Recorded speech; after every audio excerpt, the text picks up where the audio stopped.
લોકોના અવાજને મજબૂત બનાવવા આપણી ફરજ છે. તો ન્યૂઝ પોર્ટલને યથાશક્તિ હિંમત વધારવા એમને આર્થિક મદદ કરવા સૌને વિનંતી.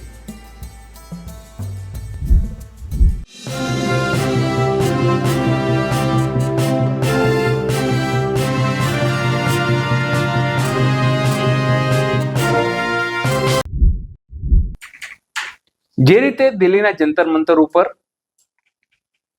એક્ટિવિસ્ટ, એન્જિનિયર અને દેશનું ગૌરવ, જેમને અનેક પ્રકારના એવોર્ડ મળ્યા છે, દેશનું ગૌરવ જેમણે વધાર્યું, તેવા સોનમ વાંગચુક જે ઉપવાસ ઉપર હતા અને દિલ્હી પોલીસ ત્યાં આવી અને તેમને જે રીતે લઈ ગઈ એ આખા દેશની, આખા વિશ્વએ પણ જોયું, જેનો વિરોધ પણ થયો, યુવાઓએ પણ વિરોધ કર્યો. નેશનલ ઇન્ટરનેશનલ મીડિયામાં તમામ ઘટનાઓ બનતા સરકારની નીતિ સામે સવાલો ઊભા થયા.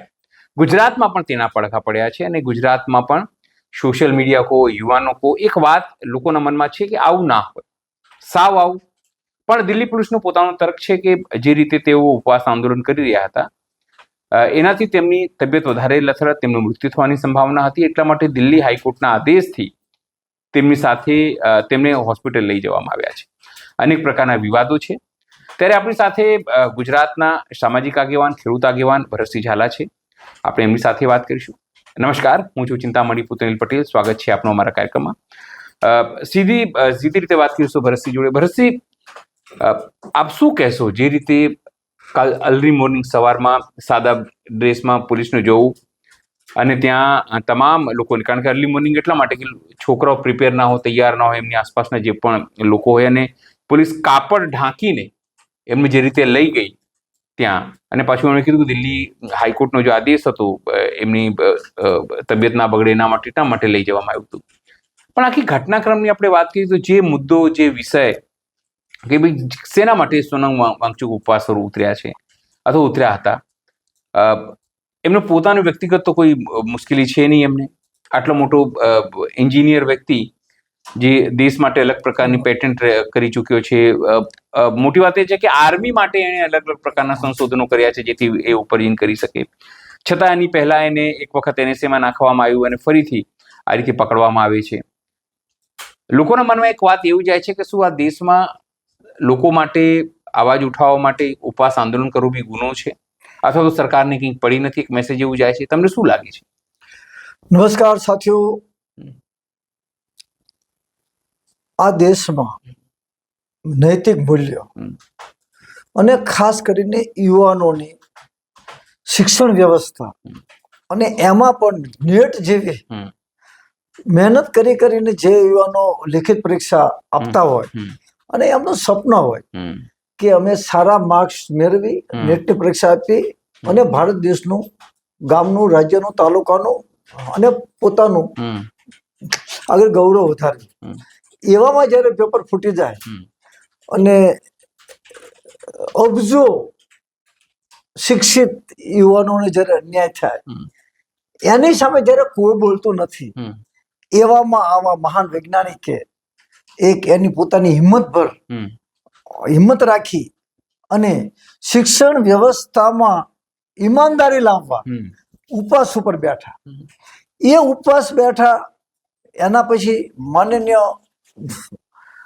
ભારત દેશના તમામ કોઈ પણ પાર્ટીના ચૂંટાયેલો એક પણ પંચાયત થી લઈ અને પ્રધાનમંત્રી સુધી કોઈ ઉપવાસ કર્યો નહીં, કોઈએ રાજીનામું આપ્યું નહીં. આમની એક જ માંગ હતી કે જે ડિપાર્ટમેન્ટમાં ખોટું થયું હોય એ ડિપાર્ટમેન્ટનો મંત્રી રાજીનામું આપે. બરાબર. તો ધર્મેન્દ્ર પ્રધાનનું રાજીનામું માંગ્યું તો એ ધર્મેન્દ્ર પ્રધાનને નૈતિક મૂલ્યો અને જવાબદારી સ્વીકારી રાજીનામું આપી દેવું પડે.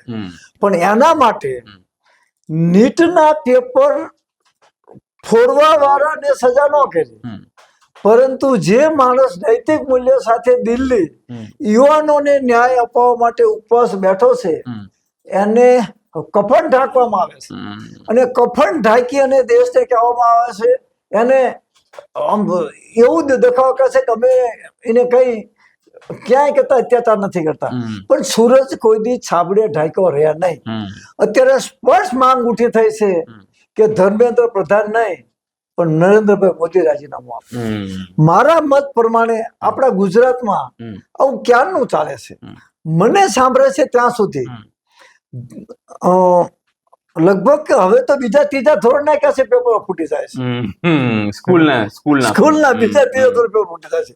9મા 10મા તો ફૂટતા જ હોય, 12મા ફૂટી જાય છે. અરે ગુજરાત ગૌણ સેવા જીપીએસસી ની પરીક્ષા અને છેલ્લે તો જેને આપણે ઈમાનદાર ગણીએ છીએ, સારા અધિકારી ગુજરાત પબ્લિક કમિશનમાં બેઠા હતા, એમના ઉપર પણ છેલ્લે છાંટા ઉડી ગયા છે. તો કોનો ભરોસો કરવો? હવે બહુ મહત્વની વાત હું કહેવા માંગુ છું, કોઈને ટીકા ટિપ્પણી નથી કરવી, પણ આ દેશની અંદર શિક્ષણ અને રોજગાર એ મૂળભૂત અધિકાર છે. બિલકુલ. દેશનું જે કઈ ફંડ આવે છે, ભારત દેશનું ટોટલ બજેટ 55 લાખ કરોડ રૂપિયા છે. તો એ 55 લાખ કરોડ રૂપિયામાંથી આપણે શિક્ષણ એને વિનામૂલ્યે આપી શકતા નથી. બિલકુલ વિનામૂલ્યે નથી આપી શકતા, તેમ છતાં નેટમાં એને ન્યાય આપી નાખતા. નેટની પરીક્ષા હોય, યુપીએસસી ની હોય કે જીપીએસસી ની પરીક્ષા હોય, એમાં પણ ગોટાળા થાય છે. બિલકુલ. સાથે સાથે રોજગારીનો તો કોઈ બીજી વાત જ નથી આવતી. નેટની પરીક્ષા પાસ કર્યા પછી શું કરશે? જીપીએસસી ની પરીક્ષા પાસ કર્યા પછી ગુજરાત પબ્લિક જીપીએસસી પાસ કરવામાં ગુજરાતની અંદર ઓછામાં ઓછા 35 લાખ લોકો, યુવાનો ને યુવતીઓ એક્ઝામ આપી થાકી ગયા અને વાંઢા રહેશે, કોઈનો સંબંધ થતો નથી. જીપીએસસી એ જ રીતે ગુજરાત ગૌણ સેવા પસંદગી, પોલીસ ભરની ભરતી પ્રક્રિયા. તો આ બધું જે મારા મત પ્રમાણે નરેન્દ્રભાઈ મોદીની વાત આજ મારે સાચું કહેવું છે. બધા તમે મોદીની વાંહે પડી ગયા છો, પણ મોદી જેવો સારો માણસ કોઈ નથી. પહેલા દિવસે વડાપ્રધાન પદનું સોગંદ લીધાઈ, એની પહેલી જ મનની વાત દેશમાં કોને યાદ છે?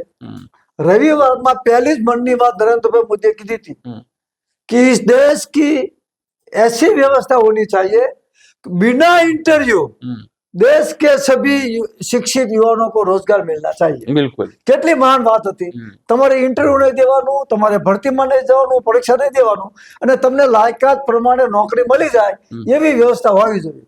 તો એવી વ્યવસ્થા કરવામાં કેટલા વર્ષ લાગે? લાગે કે ન લાગે? પણ મને તો બાપુ એવું જ લાગે છે કે અત્યારે જે રીતે ભાજપના જે સમર્થકો છે એવું કે છે ખૂબ અમૃતકાળ ચાલી રહ્યું છે, શોધીને બધા નોકરી આપતા હોય ને બધાને, અત્યારે કોઈ વાંધો નથી, બધા લગ્ન થઈ ગયા છે, ગામડામાંથી ગોતીને નોકરી આપી રહ્યા છે, એવી ભાવના અત્યારે ઉત્પન્ન કરવામાં આવી રહી છે. આવું છે એટલે જ હું તમને કહું છું 2 કરોડ નોકરીઓ આપવાની વાત થઈ કે દર વર્ષે 2 કરોડ નોકરી આપીશું. ગુજરાત રાજ્યની અંદર એક પણ ડિપાર્ટમેન્ટમાં મહેકમ વધાર્યું નથી. ચાલુ જે મહેકમ છે એ તો ભરતી નથી કરી, પણ અમે અવારનવાર કે જ્યાં આઉટસોર્સિંગ થી ભરતી કર્યા છે એમને કાયમી કરો. જીઆઈએસએફ ના જવાનો કે જે 1998 થી 12 કલાક નોકરી કરશે એને કાયમી કરો. મેઇન પ્રશ્ન કે ગુજરાતનું એક પણ ડિપાર્ટમેન્ટ એવું નથી જ્યાં આઉટસોર્સિંગ ભરતી ન થાય. ગુજરાત સરકાર 23,000 બિલ આપે છે અને આઉટસોર્સિંગ વાળાને 12,000 ને 13,000 રૂપિયા આપે છે. તો કોને ફાયદો? બિલકુલ વચેટિયાઓને ફાયદો, કોન્ટ્રાક્ટરોને. ત્રીજી વસ્તુ કે મેં તમને વાત કરી, બીજા ત્રીજા ચોથા થી માંડી જીપીએસ સુધીના પેપર ફૂટી જાય છે, એટલે એ પેપર ગયું. બરાબર. એમ કરતા બધાની એજ વધી ગઈ એટલે એમની તો નોકરી વહી ગઈ. બિલકુલ. અને આ નેટની પરીક્ષા, હવે એમાં તો તમે ન જોયું છોકરો જેને 15-17 છોકરાઓ તમે આત્મહત્યા કરી, 15-20 છોકરા આત્મહત્યા કરી અને એના કુટુંબીજનો પણ બિલકુલ દિલ્હી જંતર મંતર થયા છે. આંદોલન જ્યારે પણ આંદોલન થાય ત્યારે સરકારે એ આંદોલનની પાછળ જોવું પડે. બિલકુલ. કે સ્ટેટ ગવર્મેન્ટ કે નેશનલ ગવર્મેન્ટ ને ક્યાં ભૂલ થઈ છે જેના કારણે લોકો બહાર રહ્યા છે. માત્ર ને માત્ર દેશ વિરોધી ચિતરી અને પોતે જે દેશ વિરોધનું કામ કર્યું છે એને ઢાંકવા માટે વાંગચુંગને કફન ઢાંકી ન શકાય. રૂકે ન જો વહી ઇન્કલાબ હે. આ જુલ્મનો જવાબ આ વાંગચુંગ છે, એને ઇન્કલાબી લાજ સલામ આપું છું. અને ગુજરાતીઓ ખાસ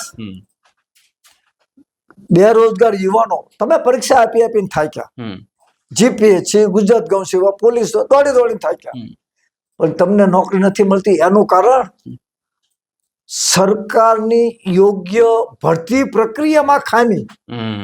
એ કોઈ બોલી શકતા નથી. નથી બરાબર. અને ખાસ કરીને અખિલ ભારતીય વિદ્યાર્થી પરિષદને હું કહેવા માંગુ છું કે તમારે આમાં જાગવું જોઈએ. અને અખિલ ભારતીય વિદ્યાર્થી પરિષદના એક વિદ્યાર્થીએ ભગતસિંહ સુખદેવ અને રાજગુરુનો દંડો લઈ અને દિલ્હી જવું પડે અને કહેવું પડે પરીક્ષામાં પારદર્શિતા લાવો, બેરોજગાર યુવાનોને વગર ઇન્ટરવ્યુ નોકરી આપો.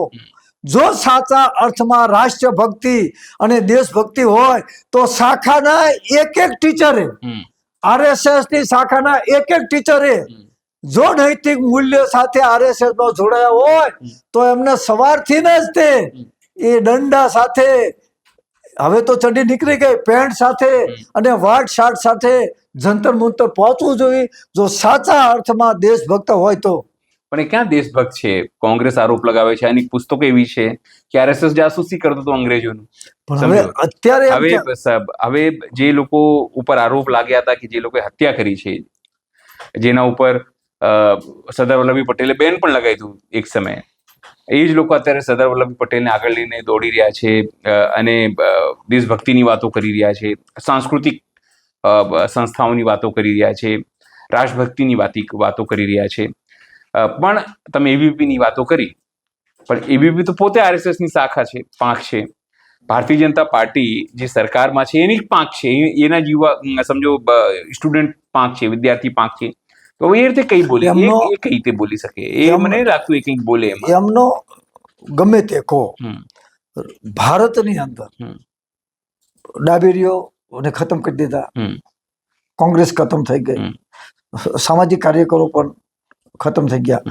આવામાં જયારે વાંક ચૂકની સાથે લોકો જોડાયા છે, એનો અવાજ બનવા કદાચ એમને અંદરથી દેશભક્તિ જાગે, અંદરથી દેશભક્તિ જાગે અને જો કદાચ આંદોલનનું મોટું સ્વરૂપ થાય અને કદાચ આ સંસદ વિખેરાઈ જાય અને પછી નૈતિક મૂલ્યો સાથે નવું 15મી ઓગસ્ટે 1947માં ભારત દેશ આઝાદ થયો હતો, એમ 15મી ઓગસ્ટ 2026માં નવી આઝાદીની શરૂઆત થાય અને નવા પ્રધાનમંત્રી શ્રી આવે, નવા શિક્ષણ મંત્રી શ્રી આવે અને સંપૂર્ણ વ્યવસ્થા પરિવર્તન થાય તો મને તમને વાંધો શું છે?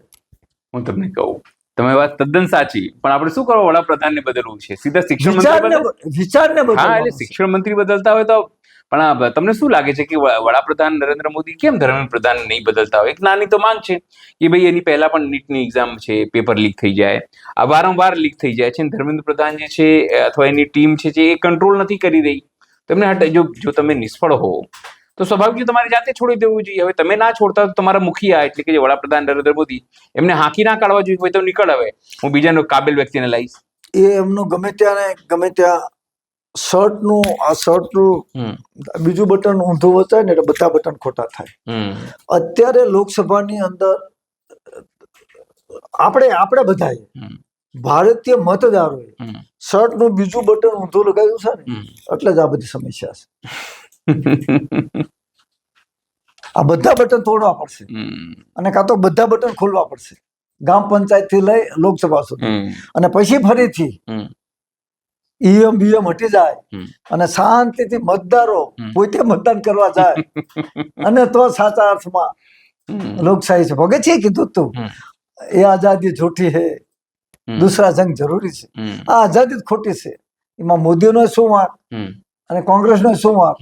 ચોરો કે દરબાર में सच्चाई फरियादी है, એ कैसी आजादी है. આજે આ દેશમાં એકતા, સમાનતા અને ન્યાયની વાત કરતા હતા, એની સામે આજે એક વર્ગ એવો છે કે જે ઘરમાં જમતો નથી, એક વર્ગના ઘરે જમવાનું નથી. જ્યાં માણસો છે ત્યાં ઘર નથી અને જ્યાં મોટા મોટા બંગલા છે ત્યાં રહેવા માટે માણસો નહીં. એટલા માટે જ કહેવી છે એ આઝાદી જૂઠી છે, બીજો જંગ જરૂરી છે. અને એટલા માટે गांव गांव से उठो, बस्ती बस्ती से उठो, इस देश की सूरत को बदलने के लिए उठो. આ દેશમાં વીજ પોલ માટે લડવાનું, નોકરી માટે લડવાનું, એડમિશન માટે લડવાનું, ગેસ પાઇપલાઇન માટે લડવાનું. સેના માટે બાળક જ્યારે એના ગર્ભના પેટમાં ધારણ કરે એના માતા ત્યારથી લડે. ચાલુ વિચારાને સંઘર્ષ ચાલુ થઈ જાય, એમાં લડવાનું. નર્સિંગમાં ખોટું થાય, ખોટા શું કહેવાય, ખોટું બધા ઓપરેશનો કરવા માંડે છે. એટલે બાળક જ્યારથી ગર્ભાશયમાં છે ત્યારથી એને લડત અને તોય આપણે કહેવી છીએ વિકાસ વિકાસ, પણ કોના ભોગે ને કોનો વિકાસ એ આપણે સમજતા નથી. એટલે આ બધું ચાહે વીજપોલની લડત હોય, ચાહે બેરોજગારની લડત હોય, કે નીટની પરીક્ષાના પેપરનો ફૂટવાનો હોય, કે બાલ મંદિરથી માંડી બેરિસ્ટર સુધી તમને અન્યાય છે, એના માટે સંપૂર્ણ પહેલાના જમાના એમ કહેશે કે વાનરમાંથી માનવ થયા, તો હવે કદાચ નવા વાનર પેદા થાય અને નવા વાનરમાંથી નવા માનવ પેદા થાય તો શક્ય છે. બાકી એક માણસની અંદર હું તમે બતાવી ગયા ખોટું જ કરવું છે. એમાં નરેન્દ્રભાઈ એકલા શું કરશે? મૂળ વસ્તુ એ છે ને બાપુ કે આ પેપર ફોડવા વાળો કોણ છે? કોઈનું કોઈ તો હશે, કોઈ ને છે. એટલે એ ક્યાં વાનર માંથી માનવ બન્યો હશે? એની માનસિકતા કેવી હશે? એ વાંદરો કેવો હોય છે કે એની પેઢીમાંથી માનવ બન્યો. બીજી વસ્તુ કે મને તો એ ચિંતા થાય છે કે આજે આપણે તમારા જેવા કે બીજા ઘણા વરિષ્ઠ લોકો, ભણેલા ગણેલા વૈજ્ઞાનિકો, ડોક્ટરો બધા ચિંતા કરશે, પણ હવેની જે નવી પેઢી છે એને તો આ બાબતે ચિંતા નથી કે આઝાદી એટલે શું, રાષ્ટ્રગીત એટલે શું, જનગણ મને શું, અને બીજું ભારત મારો દેશ છે, બધા ભારતીય મારા ભાઈ બહેન છે, હું મારા દેશને ચાહું છું. એ તો ચોપડીમાં ભૂલી નાખ્યું. પ્રતિજ્ઞા આવતી હતી પહેલાના જમાનામાં મને સાંભળે છે કે વિશ્વનાથ પ્રતાપસિંહ મહાન વીપી સિંહ આદર્શ વ્યક્તિ થઈ ગયા. એ વીપી સિંહ એમના રાજ્યના મુખ્યમંત્રી હતા અને એમના ભાઈ જજ હતા, અને એમના ભાઈ જજે કંઈક ચમોલા ડાકુઓને ફાંસીની સજા આપી અને એમનું મર્ડર થઈ ગયું. એ જ ક્ષણે એમને રાજીનામું આપી દીધું વીપી સિંઘે. પછી આ રામરથ કાઢ્યો, અને જયારે લાલ બહાદુર શાસ્ત્રી કેટલા મોટા ઉદાહરણ હતા. ખાલી રેલવેમાં ઘટના થઈ અને એમને રેલવે મંત્રી તરીકે રાજીનામું આપી દીધું. કેટલા પ્રધાનો એવા કોંગ્રેસના શાસનમાં તમે જુઓ, એની પહેલા બી તમે જાઓ તો એનડીએ ના શાસનમાં હતા, અટલ બિહારી વાજપેયીના શાસનમાં તમામ લોકો રાજીનામા આપે. પણ ભારતીય જનતા પાર્ટીમાં જ્યારથી 2014 આવ્યું છે ત્યારથી તમે જુઓ, આતંકવાદ, મણિપુર, ઇન્ટરનલ સિક્યોરિટી, આ તમામમાં ભારત સરકાર નિષ્ફળ ગઈ. છતાં ગૃહમંત્રી રાજીનામું આપ્યું તો જવાબ છે નહીં. ડિફેન્સ આતંકવાદી હુમલા બહારથી થયા તો ડિફેન્સ મંત્રીએ રાજીનામું આપ્યું તો જવાબ છે નહીં. એવી જ રીતે રેલવેમાં આટલા મોટા અકસ્માત થયા, સમજો આટલા મોટા અકસ્માતો થયા તો શું રેલવે મંત્રીએ રાજીનામું આપ્યું તો જવાબ છે નહીં. દેશનું અર્થતંત્ર છે તળિયે ગયું, ખરાબ થઈ ગયું આખી સ્થિતિ, તો શું નાણામંત્રીએ કે કોઈ રાજીનામું આપ્યું તો નહીં. વિદેશમાં આપણી સ્થિતિ ખરાબ થઈ, કોઈ વિદેશ પોલિસી નહીં તો એસ જયશંકરે રાજીનામું આપ્યું તો જવાબ છે નહીં. દેશ આખાની વાત કરતા વડાપ્રધાન નરેન્દ્ર મોદીએ ખૂબ મોટી વાતો કરી હતી કે ભાઈ આની અંદર નોટબંધીમાં 50 દિવસ આપો, જીએસટીમાં આ આપો, તમારું આવક બમણું થઈ જશે ખેડૂતોને એવું કીધું. પછી અમૃત કાર્ડ, 2 નોકરી, લોકોને ઘર, બધું કર્યું, પણ શું એ વસ્તુ થઈ? તો શું એમને રાજીનામું આપ્યું તો જવાબ છે નહીં. એટલે ભારતીય જનતા પાર્ટીની અગર વાત કરીએ, જ્યારથી 2014ની નવી સરકાર, નવી ભારતીય જનતા પાર્ટી નવી બની છે, એ લોકો પોતાના જે પણ લોકો છે એ લોકોનું રાજીનામું લેતા નથી, ઉલટાનું ઇનામ આપે છે. તમે જુઓ, એટલા માટે કારણ કે મનોહરલાલ ખટ્ટર તમે જુઓ જે રીતે હરિયાણાના સીએમ રહ્યા, પછી ત્યાં ખૂબ ખરાબ સ્થિતિ થઈ એટલે કેન્દ્રમાં લઈને એમને મંત્રી બનાવી દીધા. મારા મત પ્રમાણે વાંગચુંગ એક મારી વિનંતી છે, એમને કાલે ઉપવાસ આંદોલન છોડી દેવું જોઈએ, નરેન્દ્રભાઈ મોદીને મળી જવું પડે, અને કહેવાય કે ધર્મેન્દ્ર પ્રધાનનું રાજીનામું આપી દો અને મને તમારા પક્ષમાં લઈ લો અને મને ચૂંટણી જીતાડી દો, અને મને તમે શિક્ષણ મંત્રી અને મને શિક્ષણ મંત્રી બનાવો. એટલે પેલું શું કે છે, વોચિંગ મશીન, એટલે વોંગચંગ નું થઈ જાય સાફ વોચિંગ મશીન. અને એવા બાપુ એવા શિક્ષણ મંત્રી આવે તો દેશનું સૌભાગ્ય છે. પણ એ કરવું જોઈએ, સારા માણસોએ ભારતીય જનતા પાર્ટીમાં જવું જોઈએ. પણ સારા માણસોની જરૂર નથી ભારતીય જનતા પાર્ટીમાં. તો મેનેજરો, બુટલેગરો, બળાત્કારીઓ અને બિલ્ડરો, જમીન પચાવી પાડે એવા લોકોની જરૂર છે. કારણ કે આપણે જોઈએ છે કે એવા તમામ જે લોકો છે એ ક્યાંક ને ક્યાંક બુટલેગરો હોય કે તમામ લોકો ભારતીય જનતા પાર્ટીનો ખેસ પહેરીને, પોતાના ગાડીમાં ભારતીય જનતા પાર્ટીનો ખેસ લગાડીને અને પોલીસ ઉપર જે છે રોબ મારીને આ બધા કરતા દેખાય છે. અત્યારે જ અમરેલી કે ભાવનગરની વાત હતી, એક ભાઈએ 300 કરોડ રૂપિયાનું કરી નાખ્યું. હા, એ ભારતીય જનતા પાર્ટીના કાર્યકર્તા કે નેતા હતા, અને બધા નેતાઓ સાથે એમના ફોટા હતા.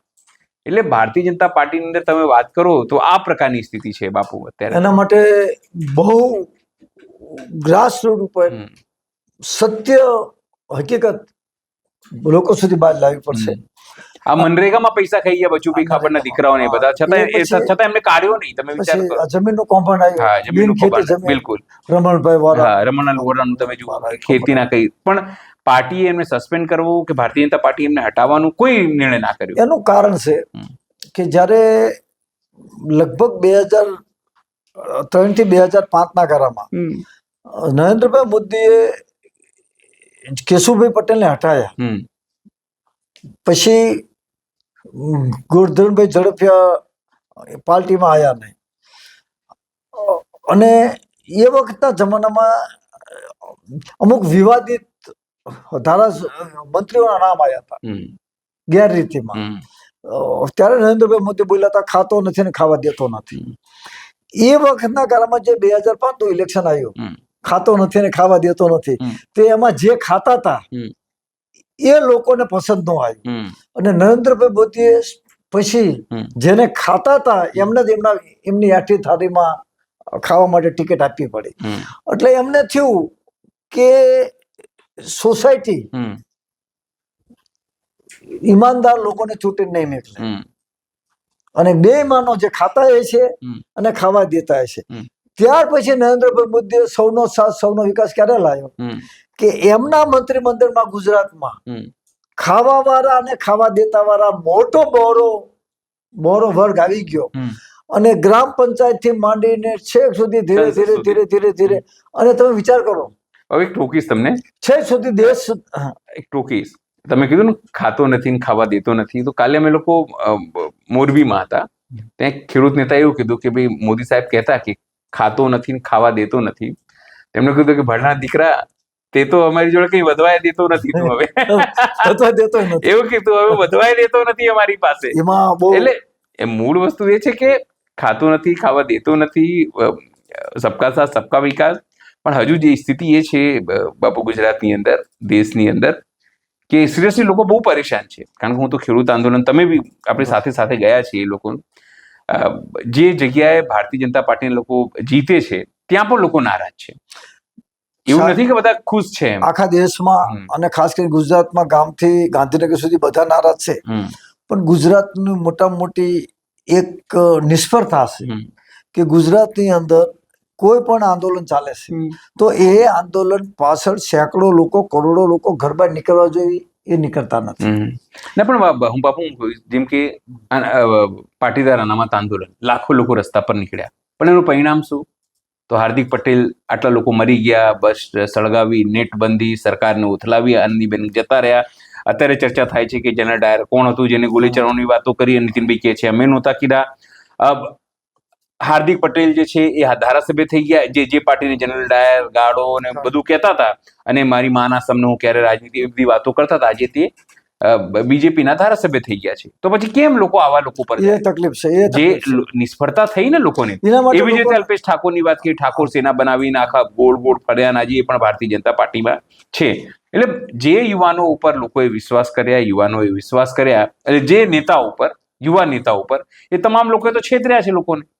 તો ગુજરાતીઓ કે ગુજરાતી યુવાઓ કેમ વિશ્વાસ કરે? એટલે સવાલ એટલે લોકોનો વિશ્વાસ તોડ્યો છે આ લોકોએ. કોઈ પણ હું નાનો હતો ત્યારે, અમે નાના હતા તો નવનિર્માણ આંદોલન જયારે મોરબીથી ચાલુ થયું અને એમાં લીમડીમાં ગોળીબાર થયો, અને લીમડીમાં ગોળીબારમાં યુવાનનું મૃત્યુ થયું, ત્યારે અમે ખુદ આંદોલનમાં જોડાયા હતા. અને એની અંદર જે મેઇન આંદોલનકારીઓ હતા એ કોઈ ભાજપમાં ગયા, કોઈ કોંગ્રેસમાં ગયા. એ તો મોટામાં મોટો પ્રશ્ન છે. બહુ મહત્વની વાત તમે કરી. આંદોલન ક્યાંથી શરૂ થાય છે અને આંદોલન ક્યાં અટકે છે, એનો લાભ કોણ લઈ જાય છે, એ બહુ મહત્વની વાત છે. લોકો જોઈ રહ્યા છે, લોકો જોઈ રહ્યા છે. જો કોક્રોચ પાર્ટીનું નિર્માણ કેમ થયું કે એક જજે કીધું કે ભાઈ આ યુવાનો આ તે બધા કોક્રોચ છે, તો આંદોલન થયું. કાલે જ દિલ્હી હાઈકોર્ટના એક વકીલ એવું કીધું કે ભાઈ કોઈ બી વ્યક્તિ માઇક અને કેમેરો, મોબાઈલ લઈ લે, પોતાની જાતને પત્રકાર કહેવા માંડે છે, સમજો એવું કે છે. તો સવાલ એ છે કે દેશનું જે ન્યાયતંત્ર છે કે દેશનું જે વ્યવસ્થા તંત્ર છે, શું એના ઉપરથી હવે યુવાનોનો વિશ્વાસ ઉઠવા લાગ્યો છે? એટલા માટે એ કોકરોચ પાર્ટી ખાલી એકાઉન્ટ બનાવે છે અને લાખો કરોડ લોકો ફટફટ જોડાઈ જાય છે. મારા મત પ્રમાણે લાખો કરોડ લોકો આંદોલન થવું જોઈએ, જોડાવવું જોઈએ, વિચાર વ્યક્ત કરવો જોઈએ. પણ મારું એક મને થોડુંક હું અલગથી કહેવા માંગુ છું કે મુખ્ય ઉદ્દેશ શું? શિક્ષણનો મુખ્ય ઉદ્દેશ ઊંચું શિક્ષણ પ્રાપ્ત અને એને ઊંચી રોજગારી મળે. બિલકુલ બરોબર. પણ આપણે એવું કઈ વ્યવસ્થા છે જ નહીં બાપુ. તો આપણે સરકાર સામે એ વ્યવસ્થિત બહુ સરસ હવે આવે છે શિયાળુ ચોમાસું સત્ર આવે છે. પણ સરકાર તો ત્યાં એ બધામાં ચર્ચા નથી કરતી. સીમાંકન બિલ કઈ રીતે આવે, મહિલા બિલ જોડે એના ઉપર બધી ચર્ચા થવાની. એના માટે એનસીપી ને શિવસેના તોડવાનું આ બધું કવતરું ચાલે. આપણા માધ્યમથી સમગ્ર દેશના લોકોના મનની વાત વડાપ્રધાનશ્રીને કહેવા માંગુ છું કે ભારતીય બંધારણ વાંચે અને એમાં જે કંઈ ભારતીય બંધારણે આપેલી સેવાઓ અને સગવડોમાં નરેન્દ્રભાઈ મોદી 10 વર્ષથી પાછળ છે, તો એ જે પાછળ છે એના માટે આ ચોમાસુ સત્રમાં અધ્યયન કરે. એ ખુદ બોલ્યા હતા કે વગર ઇન્ટરવ્યુએ નોકરી અને ઊંચામાં ઊંચી પરીક્ષામાં ગુણવત્તાવાળી પરીક્ષા, એ બે બાબતે ચર્ચા કરે. અને જે ડિપાર્ટમેન્ટમાં જ્યારથી પ્રધાનમંત્રી આવ્યા ત્યારથી ખોટું થયું છે એ લોકો પાસે હિસાબ માંગે. અને એમને ખુદ જો અંદર રામ વસે અને એમના દ્વારા જો ખોટું થયું હોય તો 15મી ઓગસ્ટ પહેલા રાજીનામું આપીને ખંભે કોથળો દેહ મોકલો, આવતા રે બોપલ ઓલા એમનું જે જૂનું મકાન છે એમાં રહે અને હરિઓમ તત્સત નમઃ શિવાય, હરિઓમ તત્સત નમઃ શિવાય કરે અને બીજાને જગ્યા આપે. બાબુ, તમને શું લાગે છે જે વ્યક્તિની તમે વાત કરી રહ્યા છો એ પેલા ચોકીદાર હતા અને ખબર નહીં શું શું, પણ સવાલ એ નથી. સવાલ એ છે કે એમણે ઘણા બધા વાયદા કર્યા. 2 કરોડ નોકરી આપવાના વાયદા કર્યા. એમણે દેશની સુરક્ષાની વાતો કરી, મોંઘવારી ઘટાડવાની વાતો કરી, રૂપિયો ડોલર જેની સામે રૂપિયો મજબૂત થશે તેવી વાતો કરી, યુવાઓને જે છે એમને કીધું કે એ સ્ટાર્ટઅપ ઇન્ડિયા કરો તેવી વાતો કરી. એમણે જેટલી પણ વાયદા તમે કર્યા અત્યાર સુધી એમણે કોઈ પણ ખરા ઉતર્યા છે એના ઉપર? તો જવાબ છે ના. તો પછી એવામાં ક્યાં એમને પહેલી એમને મનની વાત એમને યાદ હશે? એમના એક પણ વાયદા પૂરા થયા નથી. જો અમેરિકા હોત, તમને કહું તો લોકો બોલવા ના દે, લોકો ટ્રમ્પને ખખડાઈ દે છે. પણ આપણા ત્યાં એક વિશેષ પ્રજાતિ છે જેને લોકો અંધભક્ત કહે છે. અંધભક્ત એ લોકો એવું કહે છે કે 5,000 રૂપિયા લીટર પેટ્રોલ બી થશે, તમે ભરીશું. કારણ કે દેશ હિન્દુત્વના સુરક્ષિત હાથોમાં છે. એ હિન્દુત્વના સુરક્ષિત હાથોમાં. તો આ હિન્દુત્વના કારણે આ જે 22-24 લાખ વિદ્યાર્થીઓ એક્ઝામ આપ્યું, પેપર લીક થયું, એમાં 16-17 વિદ્યાર્થીઓએ જે આત્મહત્યા કરી, કે શું એ હિન્દુ નતા બાપુ? સવાલ નથી થતું. સોનમ વાંગચુક શું એ હિન્દુ નથી? એ વ્યક્તિ જે ઉપવાસ આંદોલન કોના માટે કર્યું? એનો પોતાનો વ્યક્તિગત શું સવાલ? એ તમારા માટે કે મારા માટે, એના ભવિષ્ય માટે કરી રહ્યો છે. પણ સવાલ એ છે ગુજરાતમાં પણ સોનમ વાંગચુકને લઈને હવે પ્રદર્શનો કાલે અહીંયા થવાના છે. મારે વોટ્સએપમાં મેસેજ આવ્યો છે કે ભાઈ અહીંયા ક્યાંક 41 બ્રિજની બાજુમાં તે થવાનું છે. એમજે લાઇબ્રેરી પાસે સાંજે 6 થી. શું લાગે છે કે લોકોની અંદર પણ ધીરે ધીરે એની અવેરનેસ છે સોશિયલ મીડિયાના માધ્યમથી? બહુ મેઇન મીડિયા તો કોઈ આમાં ધ્યાન નથી આપતું, પણ તમારા જેવા નાના મીડિયા, સોશિયલ મીડિયામાં દિલ્હીથી જે જંતર મંતરથી જે વિડીયો વાયરલ થાય છે, નવયુવાનો જોડાય છે, અમુક પક્ષને પાર્ટીવાળા પણ જોડાયા છે અને ધીરે ધીરે આંદોલન તેજ થઈ રહ્યું છે. પણ એટલું તો ખરું કે સિકંદરનો સંદેશ મોદી સાહેબે સાંભળવો જોઈએ. ખાલી હાથ, ઓમ નમઃ શિવાય, ઓમ નમઃ શિવાય. એક દિન મિટ જાયેગા માટી કે મોલ, જગ में रह जाएंगे प्यारे तेरे बोल. ભાઈઓ બહેનો, તમે કોઈ ચિંતા ન કરો. ધર્મેન્દ્ર પ્રધાનનું કાલે રાજીનામું અને વગર પરીક્ષાએ નોકરી અને શિક્ષણમાં, ઉચ્ચ શિક્ષણમાં ગુણવત્તાવાળું શિક્ષણ આપવા માટે આ ચોમાસુ સત્રમાં ભારત સરકાર કાયદો લાવે છે. એવું ન કરી શકે? કરી શકે ને કેમ નહીં કરી શકે? બાબુ, તમે 2 વસ્તુ કહી કે દિલ્હીમાં આટલી મોટી નાની મીડિયા. અમારી બી ઈચ્છા હતી જવાની કે દિલ્હી અમે જઈએ, પણ અમારી પાસે કેવું છે, આર્થિક સંસાધનોનો અભાવ છે. ફેસબુક એકાઉન્ટ 3-4 વખત ભારત સરકાર મારું બંધ કરી ચૂકી છે. અત્યારે નવી વસ્તુ કરે છે, એ લોકો અમારા વિડીયો જે છે ને ફેસબુક ઉપરથી ઉડાડી દે છે, જે સારા વિડીયો ખેડૂતોના અવાજ હોય. એટલા માટે જ અમે લોકો એક નવી પહેલ શરૂ કરી છે કે લોકોને કીધું છે કે ભાઈ અમે અમારું કામ કરી રહ્યા છે ઈમાનદારીથી. અમે બસોમાં જઈએ છીએ, અમે રિક્ષાઓમાં જઈએ છીએ, જે તે જગ્યાએ જે આંદોલન થઈ રહ્યા છે, લોકોને કહીએ છીએ કે ભાઈ જો ભારત સરકાર સામે અમે બોલવાની હિંમત કરી રહ્યા છે, હવે તમારી ફરજ છે કે તમે બી અમને આર્થિક મદદ કરો, કારણ કે તમે અમને આર્થિક મદદ કરશો. એટલા માટે અમે એકાઉન્ટ ખોલાવ્યું છે. અમે બાપુ આ તમને કહીશ કે તમે અમારા દર્શકોને દેખાડો. દોસ્તો, અનિલભાઈ સ્વયં ખર્ચે ખેડૂતોના ગામથી ખેડૂતોનો અવાજ બન્યા છે, પોતાના ખર્ચે સ્વયં ખર્ચે એમનું રોજે એકાઉન્ટ રાજ્ય સરકાર અને પોલીસ દ્વારા બંધ કરવામાં આવે છે, આર્થિક પરિસ્થિતિનો સામનો કરી રહ્યા છે. તો આજે હું આ એકાઉન્ટની અંદર મારી યથાશક્તિ આમાં ગૂગલ પે કરું છું. તમે પણ એમાં ખાસ કરીને ખેડૂતો અને ખેડૂત સાથે સંકળાયેલો જે બહોળો વર્ગ છે એમને મારી વિનંતી છે કે આની અંદર ફૂલ લઈને ફૂલની પાંખડી તમે આપો. તો આ જે ન્યૂઝ પોર્ટલ દ્વારા ગુજરાતના તમામ લોકોનો અવાજ બુલંદ બનશે અને વડાપ્રધાન સુધી કે ગુજરાતના મુખ્યમંત્રી સુધી કે ગુજરાત પોલીસ કે IPS IAS અધિકારીઓ અને જનતા પણ આ ન્યૂઝ પોર્ટલ દ્વારા આપણી સમસ્યા સાંભળશે અને સમસ્યાનું નિરાકરણ આવશે. તો હું પણ આમાં 1001 રૂપિયો આમાં ગૂગલ પે કરું છું. તમે પણ આની અંદર ફૂલ લઈને ફૂલની પાંખડી, અને ખાસ કરીને ખેડૂતો, ખાસ મારી વિનંતી છે કે આની અંદર આ UPIમાં ગૂગલ પે કરો, એ મારી વિનંતી, જેથી કરી અનિલભાઈ આપણો અવાજ બને. અને જે આપણી અત્યારની તમને ખબર છે કે આ ગોદી મીડિયામાં મારો, તમારો અને જનતાનો અવાજ બહાર લાવવો બહુ મુશ્કેલ છે. વહેલા 5 વાગ્યા 6 વાગ્યા પોલીસ વાળા પકડી જાય છે તો કોઈ અવાજ આવતો નથી. એમાં આવા મહાન ક્રાંતિકારી ઝવેરચંદ મેઘાણીની જેમ કામ કરી રહ્યા છે. તો એ ન્યૂઝ પોર્ટલ બંધ ન થાય આર્થિક તંગીના કારણે, તો એમનો પણ સ્ટાફ છે 10-15 જણાનો, એમને પણ રોજગારી મળી રહે. તો આપણી પણ ફરજ બને છે કે ફૂલ લઈને ફૂલની પાંખડી આ એકાઉન્ટમાં આપવી, એ મારી વિનંતી છે. જય હિન્દ, જય ભારત. ઘણા લોકોને એવું ખોટું લાગી શકે છે કે આ લોકો શું નવી સ્ટાઇલ છે, નવી પદ્ધતિ છે ભીખ માંગવાની, પણ એવું નથી. કારણ કે જો તમે પાન મસાલા ખાઈને ચૂકી શકતા હોય, તમે ખોટા ન્યૂઝ માટે કેબલ નેટવર્કને પૈસા આપી શકતા હોય, તો અમે સાચા ન્યૂઝ બતાવવા માંગીએ છીએ. પણ એના માટે અમને જરૂર પડશે તમારી આર્થિક મદદની. તમે આપશો, કારણ કે અમે અમારું કામ કરવા માટે તત્પર છીએ, ઈમાનદારીથી કામ કરવા તત્પર છીએ. એવું નથી કે અમને મેનેજ કરવા માટે ફોન નથી આવતા, અમને પણ મેનેજ કરવા માટે ફોન આવે છે, એડવર્ટિઝમેન્ટ માટે ફોન આવે છે, બહાનાથી ફોન આવે છે કે તમે અમારી જોડે પૈસા લો. પણ અમે એટલા માટે નથી લેવા માંગતા, કારણ કે જો બહારના એડવર્ટાઇઝરથી અમે પૈસા લઈશું તો કાલ એનું દબાણ આવશે, કાલ એ કહેશે કે આ ખેડૂતનો અવાજ તમે દબાઈ દો, એના ન્યૂઝ ના લો, તો અમારે કરવું પડશે. પણ અમે ખેડૂતોનું સાથે છીએ, ગરીબોનું, દબાયેલા કુચલાયેલો, મહિલાઓનું, બેરોજગારોની સાથે રહેવા માંગીએ છીએ. એટલા માટે કહીએ છીએ કે ફૂલ નહીં તો ફૂલની પાંખડી જે તમારથી થાય એ જરૂરથી એક જ ખોટા ન્યૂઝ ચલાવો કે અદાણીનું અને રાજ્ય સરકારનો આ પરિપત્ર ખેડૂતો રાજ્ય, તો અદાણી તમને કરોડો રૂપિયા આપી દે, તો ચાલે માથા કટે એક તાણે શબ્દ બોલે અનિલભાઈ કે ગુજરાતના ખેડૂતો અદાણીનો અને ગુજરાત સરકારનો પરિપત્રમાં રાજ્ય એટલે તમારા ઘણી રૂપિયા થાય. પણ દોસ્તો એવું નથી કરવાનું. પરિપત્ર કોઈને મંજૂર નથી. એ આમના જેવા લોકો જ કહી શકે છે. બાકી તો અત્યારે પરિપત્ર કરીને તો કેટલા ગામના લોકો ઐતિહાસિક ગણાવી રહ્યા છે. મેન મીડિયા તમામ લોકો એને ઐતિહાસિક ગણાવતા હતા, પણ અમને ખબર હતી કે ઐતિહાસિક નથી. એટલા માટે અમે બાપુને બોલાવીને એની સ્પષ્ટતા કરાવી હતી. ખેડૂતો સૌથી પહેલા આપણે આ પરિપત્ર લોભામણો છે.